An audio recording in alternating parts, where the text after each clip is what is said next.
નમસ્કાર મિત્રો, સ્વાગત છે તમારું એચએનજીયુ સ્ટડી પોઈન્ટ યુટ્યુબ ચેનલના એક નવા વિડીયોમાં. મિત્રો, 23મી તારીખે શિક્ષણ મંત્રીની અધ્યક્ષતામાં એક મોટી મિટિંગ મળવાની છે, જેની અંતર્ગત શિક્ષણ સહાયકને જે છે એ નિમણૂક આપવા અંગે, એટલે કે માધ્યમિકની અંદર ધોરણ 9-10ની અંદર શિક્ષણ સહાયક છે એમને નિમણૂક આપવા અંગે, ટાટ પરીક્ષાની અંદર કટઓફ જે અત્યારે 60% છે એને ઘટાડીને 45% કરવા માટે, અને જ્ઞાન સહાયક અને પ્રવાસી શિક્ષકોની ભરતી અંગે જે મોટા નિર્ણયો લેવામાં આવી શકે છે એના વિશેની વાત આપણે આજના આ વિડીયોની અંદર કરવાના છે. મિત્રો, HNGU study point YouTube channel દ્વારા તમને શિક્ષક ભરતીની તમામ માહિતી સૌપ્રથમ અને સચોટ રીતે પૂરી પાડવામાં આવે છે. ભવિષ્યમાં પણ આવી તમામ માહિતી મેળવવા માટે ચેનલને અત્યારે સબસ્ક્રાઇબ કરી લેજો. તો હવે શરૂ કરીએ આજનો વિડીયો. તો તમે જોઈ શકો છો, 23 તારીખે શિક્ષણ મંત્રીની અધ્યક્ષતામાં મોટી મીટિંગ શિક્ષણ સહાયક નિમણૂક અંગે, ટાટ પરીક્ષામાં કટઓફ 45% કરવા, જ્ઞાન સહાયક અને પ્રવાસી શિક્ષકોની ભરતી અંગે જે છે એ નિર્ણયો લેવાઈ શકે છે. જે અંતર્ગત સૌપ્રથમ તમે જે આ ન્યૂઝપેપર કટિંગ છે એ જોઈ લો. વિવિધ શિક્ષક સંઘોના પ્રમુખ મહામંત્રીને બેઠકમાં હાજર થવા માટે સૂચના. પ્રાથમિક માધ્યમિકના પડતર પ્રશ્નોને લઈ 23 મીએ શિક્ષણ મંત્રીએ બેઠક બોલાવી. સંચાલક મંડળ દ્વારા પ્રી સ્કૂલોની નોંધણી સહિતના વિવિધ 33 પ્રશ્નોની યાદી રજૂઆત માટે તૈયાર કરવામાં આવી છે. તો 23મી તારીખે જે છે એ શિક્ષણ મંત્રીની અધ્યક્ષતામાં પ્રાથમિક અને માધ્યમિકના જે પણ પડતર પ્રશ્નો છે એના માટે જે છે એ ખૂબ જ મોટી જે છે એ બેઠક મળવાની છે, અને કુલ 33 પ્રશ્નોની જે છે એ રજૂઆત આ બેઠકની અંદર થવાની છે. જે અંતર્ગત તમે જોઈ શકો છો, રાજ્યમાં આવેલી પ્રાથમિક અને માધ્યમિક વિભાગના પડતર પ્રશ્નોને લઈ શિક્ષણ મંત્રી દ્વારા 23 જુલાઈના રોજ એક ખાસ બેઠકનું આયોજન કર્યું છે, જેમાં રાજ્યના વિવિધ શિક્ષક સંઘોના પ્રતિનિધિઓને હાજર રહેવા માટે આદેશ અપાયો છે.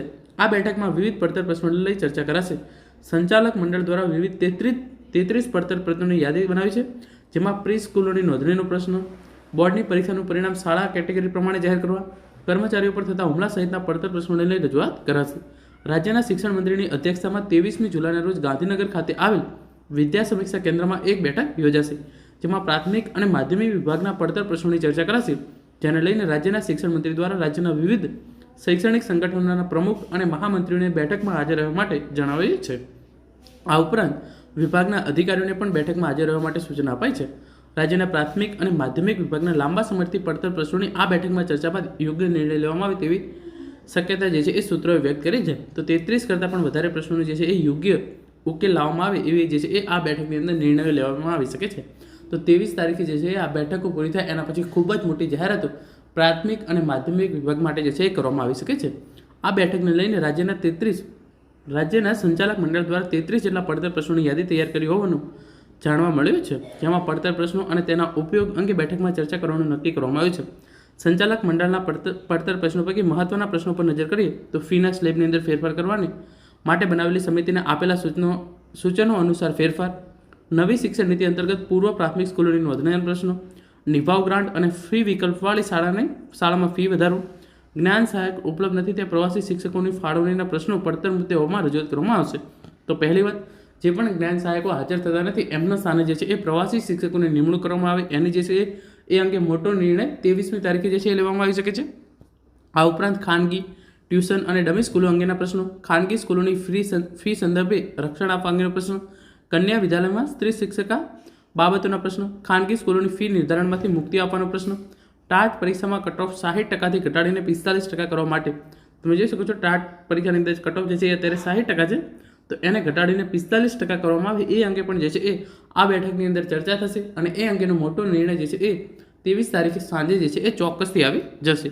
પછી ગ્રાન્ટેડ પ્રાથમિક સ્કૂલોને મૂર્તપાય થતી બચાવવા માટેના પ્રશ્નો, ધોરણ 12 બોર્ડના પરિણામ શાળા કેટેગરી પ્રમાણે જાહેર કરવા માટે, અને શિક્ષણની તમામ વિધોમાં ખાનગી સ્કૂલોના બાળકોને પણ લાભ આપવા અને શાળાના કર્મચારીઓ પર થતા હુમલા સંદર્ભે તથા શિક્ષણ સહાયકના હુકમો એડવાન્સમાં સહી કરી ડીઓને મોકલવા સંદર્ભે જે પ્રશ્નો છે તેની પણ રજૂઆત કરાશે. તો શિક્ષણ સહાયક ભરતી અંતર્ગત કેવું છે કે જે છે એ નિમણૂક હુકમો છે એ પહેલેથી જ જે છે એ એડવાન્સમાં સહી કરી અને જે છે એ ડીઈઓને મોકલી આપવાના હોય છે, પરંતુ સંચાલક મંડળ દ્વારા જે છે એવું કહેવામાં આવ્યું છે કે હવે જે છે અમે અમારી જાતે જ નિમણૂક આપીશું, અહીંયા શિક્ષક આવે પછી.